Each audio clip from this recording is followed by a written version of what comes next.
नमस्कार दोस्तों, मेहनत इतनी खामोशी से कीजिए कि कामयाबी शोर मचा दे। स्वागत है आप सबका इस डिजिटल प्लेटफॉर्म पर। हम चल रहे थे 10th बुक के अकॉर्डिंग श्रृंखलाओं की सीरीज में। हमने राजस्थान में मेवाड़ का इतिहास शुरू किया था। तो कल हमने पढ़ा था गोइल वंश की शुरुआत की थी। तो हमने पढ़ा कि चित्तौड़गढ़, उदयपुर, राजसमंद और भीलवाड़ा के आसपास के क्षेत्र को मेवाड़ के नाम से जाना जाता था। मेवाड़ में एक प्रतापी राजा हुआ था, गोइल। गोइल के नाम पर ही गोइल वंश का नामकरण हुआ था। एक इतिहासकार हुए थे गोरी हीराचंद ओझा के अनुसार क्या गोइल ने 566 ईस्वी में गोइल वंश की स्थापना की थी। गोइल वंश के बाद मेवाड़ का प्रतापी राजा हुआ था, वो था बप्पा राहुल। तो आज हम बप्पा राहुल के बारे में बात करेंगे। बप्पा राहुल की हम बात करते हैं। इससे शुरुआत में पहले मेवाड़ के प्राचीन नाम की बात करते हैं। मेवाड़ को मेदपाट, प्रागवाट एवं सिवी जनपद के नाम से जाना जाता है। अब बप्पा राहुल की बात करते हैं।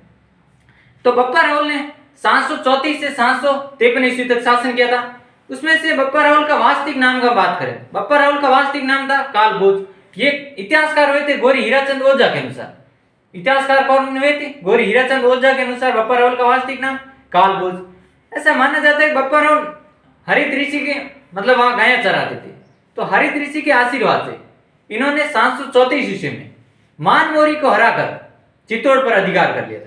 तो हम एक एक को धीरे धीरे नोट डाउन करते हैं। सर्वप्रथम बात करते हैं बप्पा राहुल। बप्पा राहुल ने शासन कब से कब तक किया था? 734 से 753 ईस्वी। 734 से 753 ईस्वी। बात करते हैं मेवाड़ के प्राचीन नाम कौन से? मेवाड़ के प्राचीन नाम, मेवाड़ के प्राचीन नाम, मेवाड़ के प्राचीन नाम कौन कौन से थे? मेवाड़ के प्राचीन नाम थे मेदपाट, प्रागवाट और सिवी जनपद। मेदपाट, प्रागवाट, तीसरा कौन सा था? सिवी जनपद, सिवी जनपद। बात करते हैं बप्पा राहुल का वास्तविक नाम क्या था? बप्पा राहुल का वास्तविक नाम था कालभोज। बप्पा राहुल के वास्तविक नाम के बारे में बात करते हैं। वास्तविक नाम, तो बप्पा राहुल का वास्तविक नाम था कालभोज। ये कालभोज एक इतिहासकार कौन हुए थे? गोरी हीराचंद ओझा के अनुसार। कौन थे? जीएच ओझा, गोरी हीराचंद ओझा के अनुसार बप्पा राहुल का वास्तविक नाम क्या था? कालभोज। आगे हम बात करते हैं कि बप्पा राहुल हरित ऋषि क्या वहां गया चराते? कौन से ऋषि थे?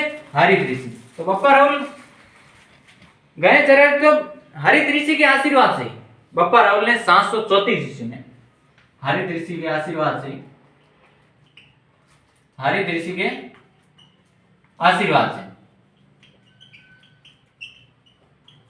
आशीर्वाद से 734 ईस्वी में, कब?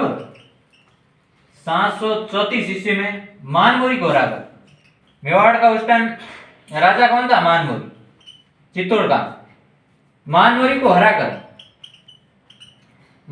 हराकर चित्तौड़ पर अधिकार कर लिया था। कहां पर अधिकार कर लिया था? चित्तौड़ पर। अब चित्तौड़ पर अधिकार कर लिया तो सर्वप्रथम बप्पा ने अपनी राजधानी कौन सी बनाई थी? नागदा बनी थी। राजधानी कौन सी बनी थी? नागदा। और मानमोरी को हराकर चित्तौड़ पर अधिकार कर लिया था। ये राज परिस्थिति में उल्लेखित है। कहां है? राज प्रशस्ति, राज प्रशस्ति, राज प्रशस्ति में इसका उल्लेख किया गया। बप्पा राहुल ने आगे राजधानी कौन सी बनाई अपनी? नागदा। बप्पा राहुल ने अपनी राजधानी कौन सी बनाई थी? नागदा। बप्पा राहुल की राजधानी कौन सी थी? राजधानी थी नागदा। आगे हम बात करते हैं साथियों कि बप्पा राहुल ने या नागदा में कैलाशपुरी में एकलिंग जी मंदिर का निर्माण कराया। कहां पर? कैलाशपुरी में।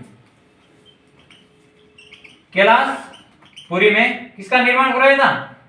एकलिंग जी मंदिर का निर्माण। एकलिंग जी मंदिर का निर्माण किसने करवाया था? बप्पा राहुल ने। आगे हम बात करते हैं, मतलब एकलिंग जी गोइल वंश के कुल देवता थे। एकलिंग जी थे, ये क्या थे? गोइल वंश के कुल देवता कौन थे? गोइल वंश के कुल देवता, गोइल वंश के कुल देवता कौन थे? एकलिंग जी। और एकलिंग जी के मंदिर का निर्माण किसने करवाया था? बप्पा रावल ने। कहां पर करवाया था? कैलाशपुरी में। आगे हम बात करते हैं कि जो मेवाड़ के राजा हैं वो अपने आप को एकलिंग जी की दीवान मानते थे। जैसे बप्पा ने जैसे चित्तौड़ पर अधिकार किया तो उन्होंने बोला कि वाह बप्पा, तूने तो बहुत कमाल कर दिया। तो बप्पा ने कहा नहीं, ये हमारे तो एकलिंग जी की मेहर है। तब हम कोई बड़ा कार्य करते हैं तो कहते हैं ना ऊपर वाले की मेहर है। तब ये सब एकलिंग जी के दीवान मानते थे। आगे हम बात करते हैं, एक इतिहासकार हुआ था सीवी वैद्य। कौन हुआ था? सीवी वैद्य। सीवी वैद्य बप्पा रावल की तुलना किसकी? बप्पा रावल